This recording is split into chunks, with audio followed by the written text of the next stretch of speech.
Dun, dun, dun. What's on TV? I don't know. Let's see. Yeah, that's a good idea.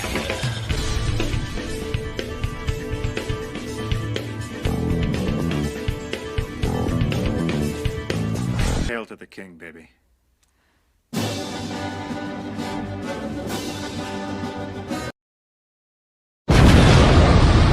Hey, and it's time for a quickie review that is, with Duke Gonzo. Hail to the king, baby.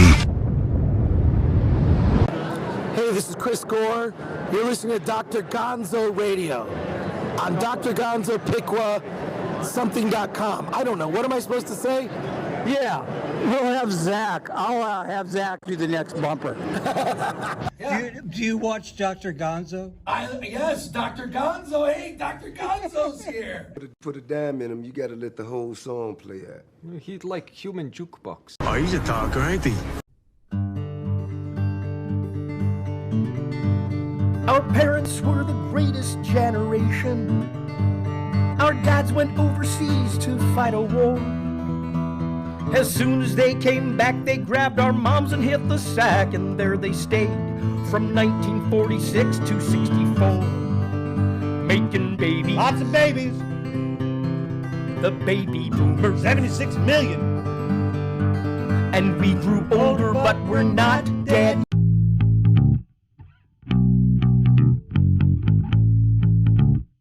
They can say what they want. You know, Mark Hamill, Pedro Pascal is out there tweeting, insulting half the country. They can have their political speech.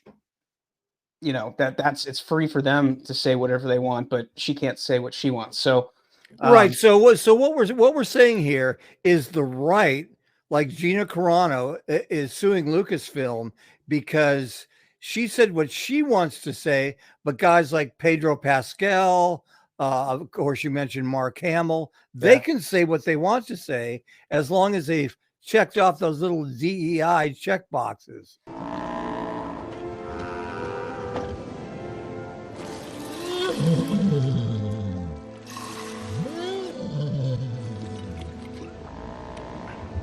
Take off your clothes. Have you ever been with a prince? Can't say I have.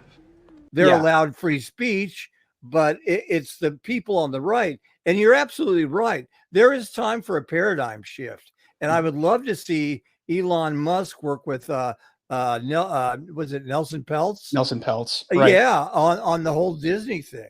Yeah. You know? What's interesting is Disney has a board of directors meeting today.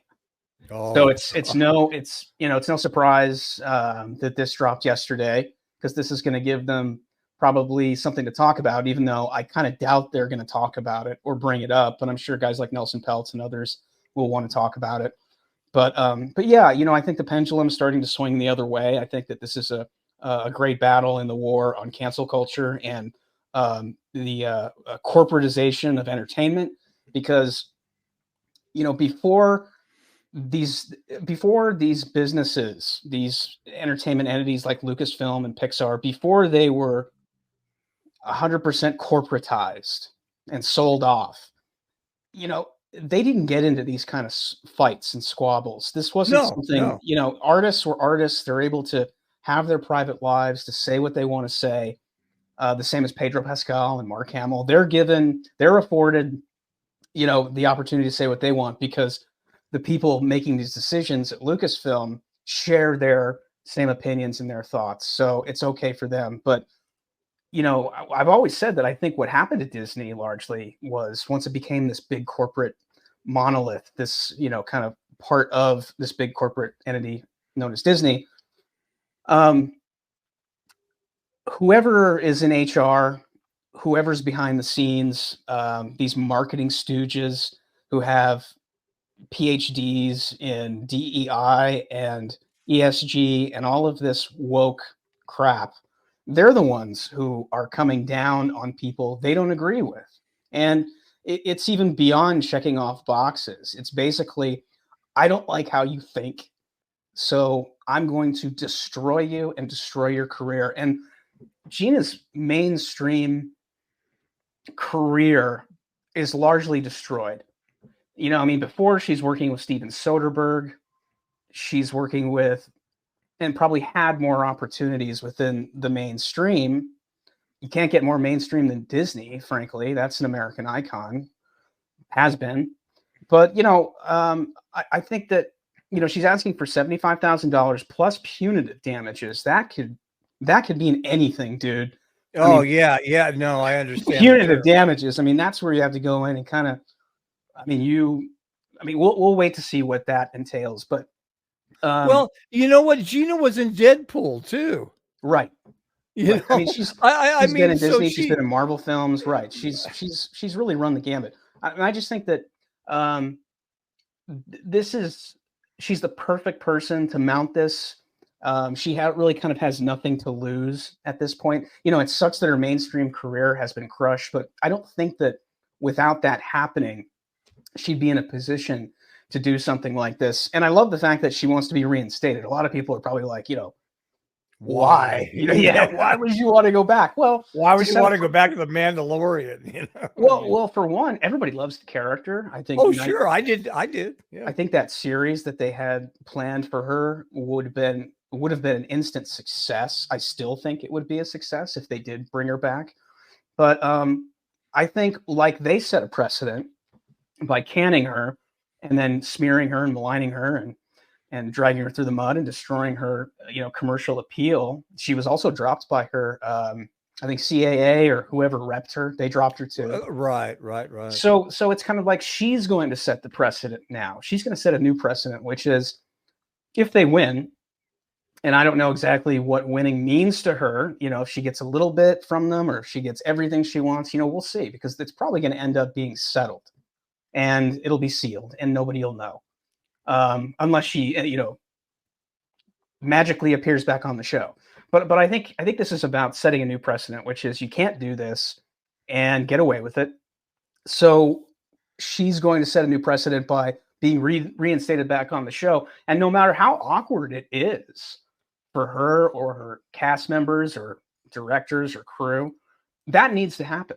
You know, we need to end this and have some justice for Gina. And I want to see her back on the show. I really do. I think it's kind of a long shot, to be honest with you, but I think that where they're going to get Disney and they're going to get Lucasfilm specifically, because as much as we want to call this a war against Disney, it's really, I think, about Lucasfilm and even Pixar. You know, once they booted John Lasseter, not only did all the magic from that studio completely disappear, and they've had failure after failure, but you know, it sets a precedent. And then you've got things like Tim Allen being booted from Lightyear. You know, Tim Allen's career isn't exactly destroyed because he's still playing the Santa Claus. And I think that was a good series. They had Fluffy in there, Gabrielle Iglesias too. Right. It was a good show. Yeah. People love it. They love it. And they love Tim. Tim is an American icon. But I think that like Pixar, who is asking Tom Hanks and Tim Allen to come back for the next Toy Story, I think that if Tim Allen can come back, then Gina should be able to come back. Right. So I think, you know, I'm hopeful. I do think it's a long shot that she gets everything she wants with this lawsuit. But I think, if anything, somebody needs to stand up to this corporate culture and say that, no, you can't do that. You think that you can do all these things, and you think you have agency over all these people and their careers and their lives, and, you know, the damage that you can do because you're a powerful corporation. But you know, it's not going to work this time. Now, what you said is really, really important. I talked to my cousin who's a corporate attorney, so he knows a little bit. I am not an attorney. I'm a drummer and I'm a blonde. So that, who wants to be an attorney? Yeah, who wants to be an attorney? Yeah, what do you got when you got an attorney up to their neck in sand? Not enough sand, you know. But I talked to him, and what this would do, Brett, is even if the court documents were sealed, it would set a legal precedent. That's right. So everybody else who has been burned, Chris Gore and Alan Yang and Film Threat, have really, really been doing a swell job. Do people still say swell? Well, I do. They've been doing a swell job of the D files. Alan's been killing it, you know. So what happens is it sets a legal precedent, so everybody who's been burned can go back and sue for that. With the DEI, that's connected with Blackstone and the people doing the funding. BlackRock. Yeah. BlackRock. BlackRock. Yeah, it's BlackRock, Vanguard, and then there's another one who provide finance and pensions and all kinds of things for these big companies. And you're right, they're the ones who are kind of insisting on a lot of this stuff being shoehorned into how they hire, who they hire, how you have to behave, how you have to act. It's really weird. But I think, and I'm not sure what your lawyer buddy said, but I think that where they're going to get Lucasfilm is on allowing others, Mark Hamill, Pedro Pascal, to run their mouths and say whatever they want. But Gina can't say what she wants. So I think they have a real conflict there. And I think that's where, I think that's where any potential win for her is probably going to start. You love Chris Gore and Film Threat and the work they're doing great, out man. there. Yeah. And those guys are really, really working overtime to expose this junk. So I would. Well, and the funny thing about check Film Threat out. I mean, the funny thing, even though David, I think has written for Breitbart, I have no idea what David's politics are. I have no idea what Chris Gore's politics are. I really don't care. And it really doesn't matter what their politics are. If you're about free speech, if you're about allowing artists to be who they are and say what they want, and that's certainly been the case when you and I were coming up. You never censored artists. You never told them what to say or how to act, other than maybe don't say this, don't say that, because you're going to alienate a potential segment of our audience. Because it was all about making money and getting as many, asses in the theater as possible. They call it meat in the seats, and they want as much meat in the seats as possible, and they're alienating, upwards of half the country. So it's strange to me. I mean, even normies, people who are not plugged into politics, who don't pay attention like you and I do, and they're a large part of their audience. I think that they'll see this once it starts to come to light and see the lawsuit and understand that it's, this is something that needs to happen.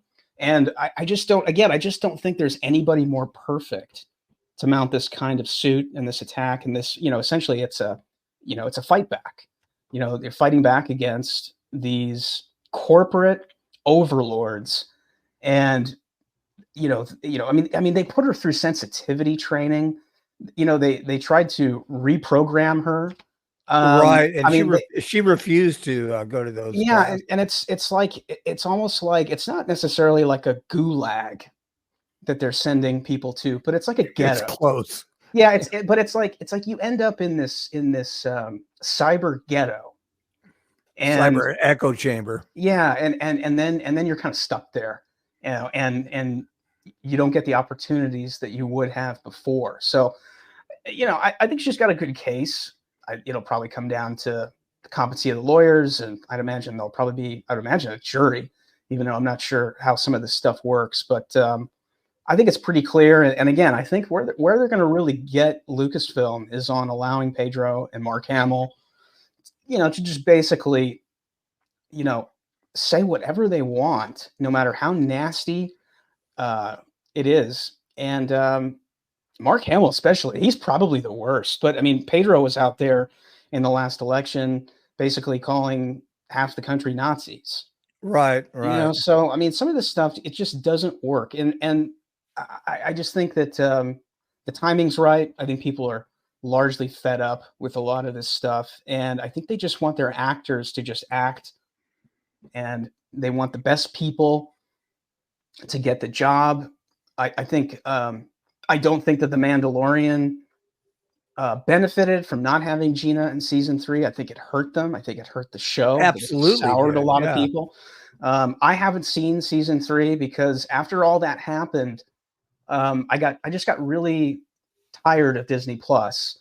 I got tired of the new content that they were creating, the new entertainment they were creating. And I was also just, the whole thing just left me with a really bad taste in my mouth. And so, and I was also looking at kind of cutting some costs on streaming services at the time. Sure. Yeah. So I was just sort of like, you know what, I'm going to let this lapse.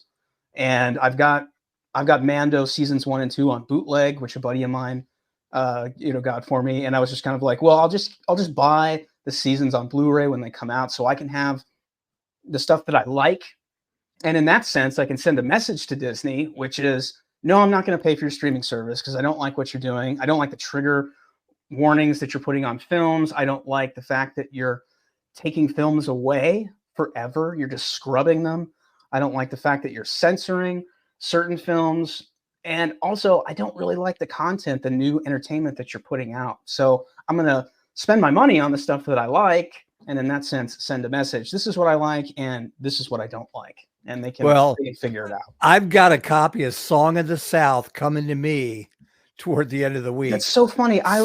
Yesterday I was searching online and I found you can find them. You can find them. There is an unedited version which you can order. And I was actually thinking about ordering it because I'm sitting here thinking to myself, I've seen this as a kid. But I don't remember it. And I'm just sitting here thinking to myself, you know what? I want to know what all the fuss is about. What is this all about? Because, everybody's told me that it's a very liberal take on race, and it's actually very anti-racism. And Uncle Ramus was, I remember it. Uncle Ramus didn't that guy win a Grammy? He was a neat, It won a Grammy. Oh, the guy that played Uncle Ramus won a Grammy for this. So I'm just sitting here thinking, this was a lauded film. People celebrated this film. It was never racist or coined racist when I was growing up. But I want to know what all the fuss is about. So I'm going to order it, and I'm going to watch it. Lisa and I are going to watch it, and I want to see what the deal is. Because I've been told over and over again, this is racist, it's problematic, it's triggering, it's unsensitive, it's this and it's that. And all the people saying that, I don't trust them. I don't trust them at all. They all have an agenda. You know what I mean? So I'm just sick of it. And I'm just sick of these agendas, and I'm sick of the activism. And, this lawsuit is largely, it's an attack, on that stuff. And it's about time that a bunch of lawyers, sacked up, and and also her. It's great that Gina has finally decided to make a stand, because it's long overdue, man. Well, and Brett, here's the thing, especially us being pale and stale, I seriously, I'm conservative, and I don't mind saying that.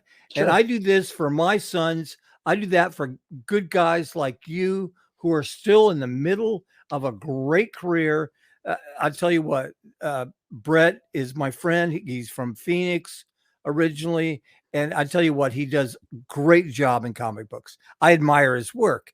And I want to try to make things better for guys like you, because here's the thing. And we've talked about this in one of the last tapes when we talked about gays, and we really didn't have a problem with it. We don't care, right. And in the 80s and 90s, it was no thing. But they meaning the people with the DEI, and they don't speak for all gay people. They do not. They want superiority. They do not want equality. Right. They think that they have their comeuppance now because us white patriarchy have taken over the thing. Well, if you don't believe in genders, then for crying out loud, there is no patriarchy. Can they not see the thing in that? Back in my day, blowing a tranny would have meant an automotive thing, Yeah. It's funny. I'm kind of a gearhead. I've got an old 78 International Scout, which I restored with my dad when I was in high school. I've still got it. And, I have had that Torque Flight 727 rebuilt 3 times. The first 2, they didn't get it quite right, which is kind of weird because it's probably one of the most easy transmissions to work on, the most bulletproof Mopar made. But from the transmission guys to me, to my regular mechanic, to everybody that I know, always called transmissions tranny. What kind of tranny does it have in it? Yeah. And then that's been co-opted. But, this idea that, we're going to, if we see some kind of equality or inequality, or disenfranchisement or racism, that we're going to respond with more disenfranchisement and racism is just insane. And it goes back to something that my mom used to tell me, and I heard a lot of moms saying in the 80s when I was growing up as a kid, which is, two wrongs don't make a right. So what the hell are we doing from the standpoint of that the was stuff critical thinking, though. Well, yeah, but it's also like there's got to be a high ground. There's got to be a place where you allow grace and forgiveness, and especially if somebody is wrong in what they're saying. I'm not saying Gina was wrong, but I think that this idea that even if someone does say something that is genuinely offensive and off-putting to people, they should be allowed to, at the very least, apologize and move on. And that's also the way it was in the 80s and the 90s.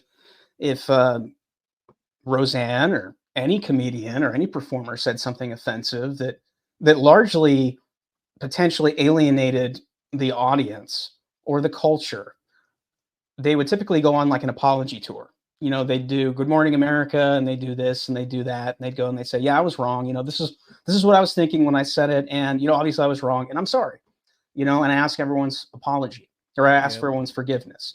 And, you know, 9 times out of 10, most people would be like, oh, okay. You know, that's cool. You know, I mean, you know, you said, you said something that was off the cuff, or maybe you weren't thinking through, or maybe you didn't have all the information, whatever, you know, that's just part of human nature. But we used to be such a far more forgiving country, you know, from that standpoint. And even with Roseanne, when she had her little dust up with Valerie Jarrett, and I was with Roseanne, I did not know that Valerie Jarrett was black. I had no idea. It didn't really mean much to me, really, because I don't like Valerie Jarrett. But like the joke I thought was funny.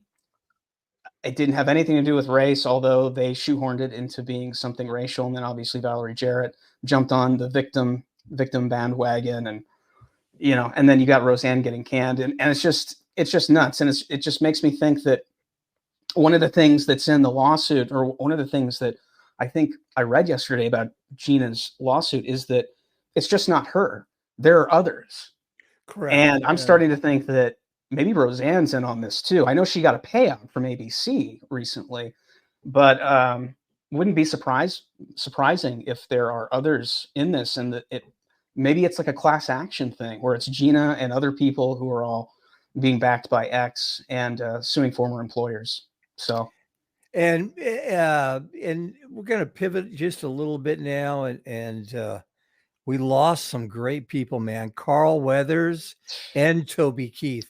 I didn't even know Toby Keith was sick. I saw he was getting skinny, but he was kind of like, I remember when Chadwick Boseman was dying, and he was still acting in Endgame and all that kind of stuff. So he sucked it up. But Toby Keith dying, Carl Weathers dying. One thing about Toby Keith, I love his music. I do. Mm-hmm. And Toby Keith helped Taylor Swift get her start. Yes, he with did. his record label. So I'm not a Taylor Swift fan. It's not that I don't recognize that she's very good at what she does. I'm not a Swiftie. Yeah. But I hope she comes out of the San Francisco locker room long enough to say, hey, Toby, prayers for your family. It's just strange. Just something nice, I mean, Carrie Underwood, Blake Shelton. I mean, there's a number of country artists that have come out and paid tribute to Toby Keith, and it's strange to me that, given Toby Keith discovered Taylor Swift, right, signed her to her first album, and I mean, you could argue that without him, maybe she would have been discovered, maybe she wouldn't have, maybe she wouldn't have been as successful. I don't know. It's all about timing, and it's all about being in the right place at the right time. I always say that when it comes to success, it's not luck. It's when opportunity and ability meet. She had the ability, and she was in the right place at the right time for the opportunity. And I'd like to see something from her from that standpoint. But I wasn't a huge Toby Keith fan. I totally understand why he was such a huge force in country music. Like, I get it, that voice. I'm much more of a country music snob from that standpoint. I am too, but I liked American Soldier. Me too. Me too. That's the one song I play. Yeah, I think he's. I think he was. radio. I think he was great. I knew he was sick over the last year because I worked for Bongino Report, and I post the stories for entertainment and sports every day.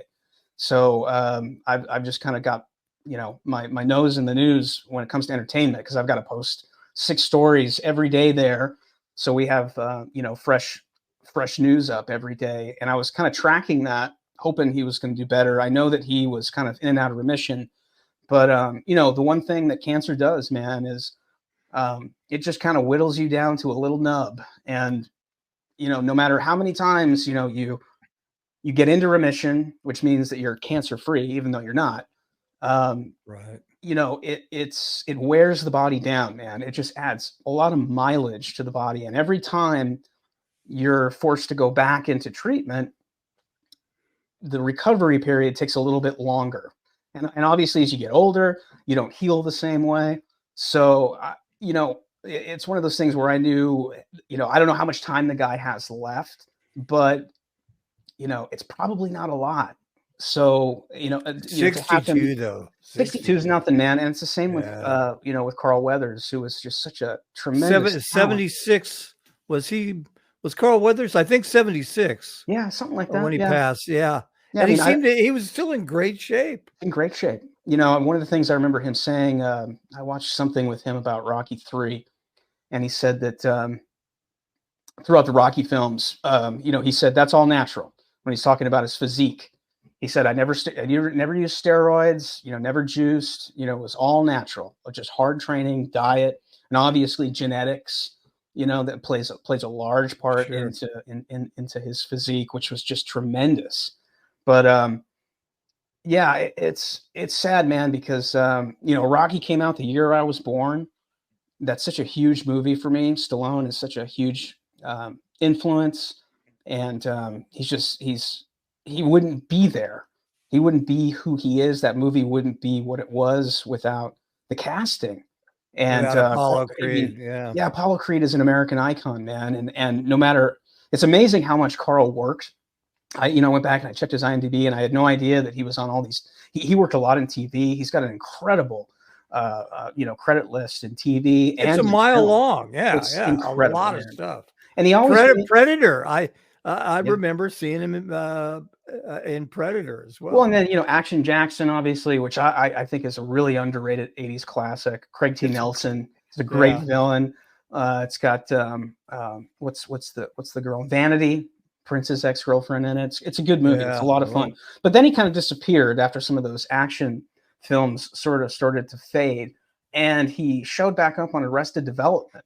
So he was always able to kind of reinvent himself and stay in the game.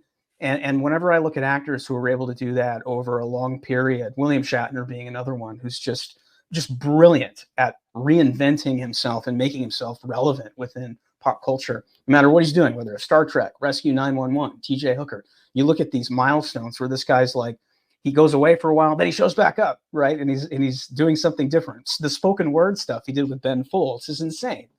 But Carl's the same way, man. I mean, he stayed within the public light and worked throughout his entire career, landing the role of Grief Karga. And then he was also in a Pixar movie. He was Combat Carl.